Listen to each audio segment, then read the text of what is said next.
गज़ल का उन्वान है मगर पत्थर नहीं गलते।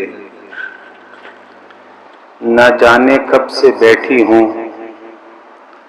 जलाकर आग चूल्हे में, बड़े से देगचे में फिर बहुत सा पानी डाला है। कभी चम्मच चलाती हूँ कभी ढक्कन हटाती हूँ मगर पत्थर नहीं गलते।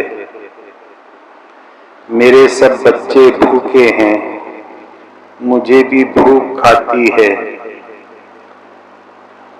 ना सालन है ना रोटी है, फकत पत्थर ही बाकी हैं।